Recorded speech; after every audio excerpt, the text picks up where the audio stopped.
જય શ્રી કૃષ્ણ વૈષ્ણવ। આજનો સત્સંગ છે નિરપેક્ષ ભક્તિ। જીવ સેવા ભજન કરશે પણ મન લૌકિકમાં રાખશે તો તેથી લોક રીતશે પણ પ્રભુ નહીં રીઝે।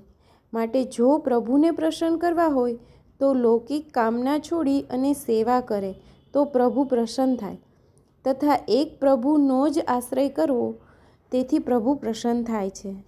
એ રીતે ભક્તિ માર્ગ તો અતિ દુર્લભ છે। ભક્તિ કોને કહેવાય?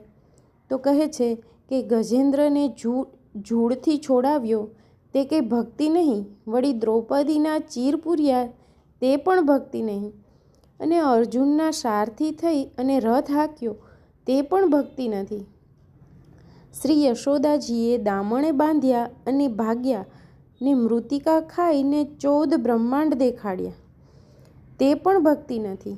વળી જ્યારે ઇન્દ્ર કોપ થયો ત્યારે ગોપીઓએ કહ્યું કે અમારી રક્ષા કરો, ત્યારે શ્રી ઠાકોરજીએ ગિરિરાજજી ધારણ કરી અને સર્વેની રક્ષા કરી તે પણ ભક્તિ નથી।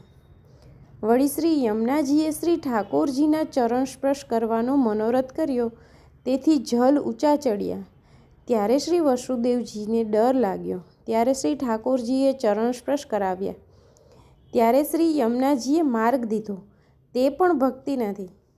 વળી અંતર્ધાન લીલામાં ગોપીજનોનો વિપ્રયોગમાં વનમાં ડોલ્યા તે પણ ભક્તિ નથી। આ બધી સકામ ભક્તિ કહેવાય। માટે જ્યાં સુધી નિરુપાધિ નિષ્કામ પ્રીતિ ઉપજે નહીં ત્યાં સુધી ઉત્તમ ભક્તિ જાણવી નહીં।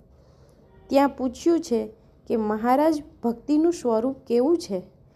તો તે કહે છે અને ત્યાં કહે છે કે આ દેહને અહંતા મમતા છૂટે તથા હું ને મારું મટે ત્યાર પછી નિરુપાધિ પ્રીતિ ઉપજે તથા ભક્તિ કરે, જેમાં કશી વાતની કામના છે નહીં, એક પ્રભુના ચરણારવિંદની જ કામના રાખે, પોતાને અર્થે કંઈ પણ મનોરથ કરે જ નહીં, અહર્નિશ ભગવત સેવા ભગવત ભજન કર્યા કરે, પોતાની ઉદ્ધારની કામના રાખે જ નહીં, કેવળ પ્રભુનું જ સુખ વિચારે।